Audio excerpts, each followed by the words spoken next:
ஐயோ அக்கா, நான் தூங்கிட்டாங்களே. அக்கா, துளசி எங்க இருக்க நீ? நான் வீட்ல தான் இருக்கேன்க்கா. என்ன ஆச்சு? அப்பவே கிளம்புறேன்னு சொன்ன, இன்னும் கிளம்பாம இருக்க, என்ன ஆச்சு? அக்கா, உங்ககிட்ட போன்ல பேசினேன்ல, அப்பவே நான் கிளம்புனேன்க்கா. அப்ப பஞ்சாயத்தும் அவங்க மகன் மலமாடும் வந்து என்னைய புடிச்சிட்டாங்கக்கா.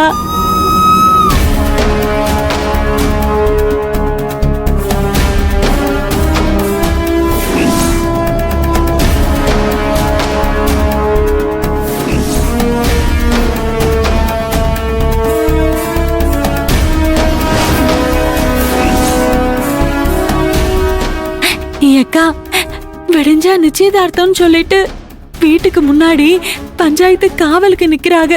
வீட்டுக்கு பின்னாடி அந்த மலமாடு மருதமுத்து காவலுக்கு நிக்கிறான். என்னால இவகளை மீறி எப்படி தப்பிச்சு வர்றதுன்னே தெரியலக்கா. ஏக்கா, நான் சிறுவாபுரி முருகனையும் உங்களையும் தான்க்கா மலை போல நம்பிட்டு இருக்கேன். நீங்க 2 பேரும் என்ன கைவிட்டுட்டீங்கன்னா அதுக்கப்புறம் எனக்கு சாகிறத தவிர வேற எந்த வழியும் இல்லக்கா. துளசி, என்னம்மா இப்படி எல்லாம் பேசிட்டு இருக்க? உன்னை நான் என்னைக்கும் கைவிட மாட்டேன். அந்த சிறுவாபுரி முருகனும் கைவிட மாட்டாரு. நீ எதுக்கும் பயப்படாத. சரி, நான் இப்பவே கிளம்பி வரேன். அக்கா, நசமாதான் சொல்றியலா? கண்டிப்பா வந்துருவியல்ல?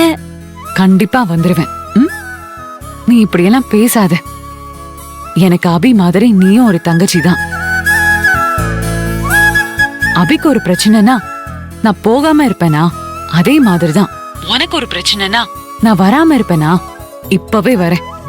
பயப்படாத, தைரியமா இரு. சரிக்கா, சரிக்கா, நீங்க வரேன்னு சொல்லிட்டீங்கல்ல, இனிமே எனக்கு பயமே கிடையாது. நான் தைரியமா இருப்பேன். நீங்க வாங்க. ரொம்ப நன்றிக்கா, ரொம்ப நன்றிக்கா. நன்றி எல்லாம் சொல்லக்கூடாது. இது என்னோட கடமை.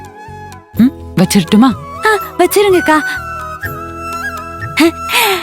அப்பாடா, ஈஸ்வரி அக்கா வரேன்னு சொல்லிட்டாங்க.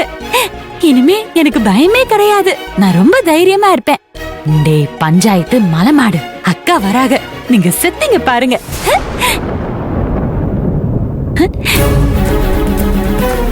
இவங்க கிட்ட எல்லாம் என்ன சொல்லிட்டு போறது?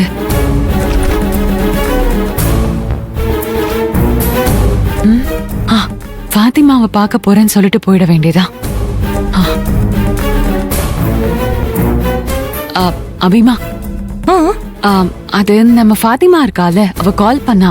ஆபீஸ்ல இருக்கிறப்போ திடீர்னு மயக்கம் போட்டு விழுந்துட்டாலாம். ஹாஸ்பிட்டல்ல சேர்த்திருக்காங்களாம். இப்ப கொஞ்சம் பரவாயில்லையா. நான் என்னன்னு ஒரு வாட்டி போய் பார்த்துட்டு வந்துடுறேன். நீ பார்த்து ஜாக்கிரதையா இரு. நான் போயிட்டு சீக்கிரமா வந்துடுறேன். சரி.